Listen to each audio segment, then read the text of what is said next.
যোৰহাটত বান পৰিস্থিতিৰ বুজ লৈছে দুই মন্ত্ৰী কেশৱ মহন্ত আৰু অতুল বৰাই। বানত আক্ৰান্ত ৰাইজক চৰকাৰে পৰ্যায়ক্ৰমে সকলো প্ৰকাৰৰ সহায় সহযোগিতা আগবঢ়াব বুলি ক'লে মন্ত্ৰীদ্বয়ে। ইতিমধ্যে কেন্দ্ৰীয় প্ৰতিনিধি দলে উজনি অসমলৈ আহি বান পৰিস্থিতিৰ বুজ লৈছে আৰু ক্ষয় ক্ষতিৰ প্ৰত্যক্ষ কৰিছে। ইফালে পঞ্চায়ত আৰু গ্ৰামোন্নয়ন মন্ত্ৰী অতুল বৰাই মৰিয়নিৰ বিধায়ক ৰূপজ্যোতি কুৰ্মীৰ সৈতে পৰিদৰ্শন কৰিলে পুথি নদীৰ বাঢ়নি পানীয়ে ছিঙি নিয়া বলমা দৌধাই গাঁৱৰ ৰিংবান্ধ। শীঘ্ৰেই ৰিংবান্ধটো মেৰামতি কৰা হ'ব বুলি সদৰি কৰে মন্ত্ৰীগৰাকীয়ে। ইফালে টিয়ক সমষ্টিৰ বিধায়ক বিকাশ শইকীয়াক লগত লৈ এলেংমৰা অঞ্চলৰ বানাক্ৰান্ত ৰাইজৰ দুখ দুৰ্দশাৰ বুজ ল'লে মন্ত্ৰীগৰাকীয়ে। ৰাজ্যখনৰ অন্যান্য ঠাইৰ লগতে যোৰহাট জিলাৰ মৰিয়নি সমষ্টিৰো বহু ক্ষয় ক্ষতি কৰিলে।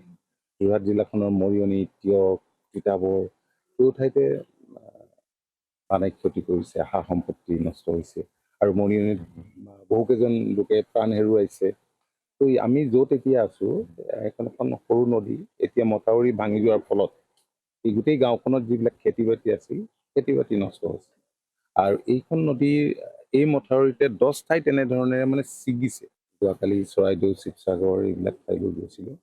এই পঞ্চায়ত আৰু ৰুৰেল ডেভেলপমেণ্টৰ পৰা আমি কেনেধৰণে সহায় কৰিব পাৰোঁ গ্ৰামাঞ্চলৰ ৰাইজক, তাত আমিও অলপ পৰ্যালোচনা কৰি আছোঁ। এতিয়া আমি ৰাইজৰ লগত আছোঁ আৰু ৰাইজক এই বিপদৰ পৰা উদ্ধাৰ কৰিবৰ কাৰণে আমি যি কৰিব লাগে কৰিম। আজি আমাৰ লগত আমাৰ বিষয়াসকলৰ এটা দলো আহিছে, additional chief secretary, mission director, ARCLMৰ এডিশ্যনেল ছেক্ৰেটাৰী, PNRD, বহুতখিনি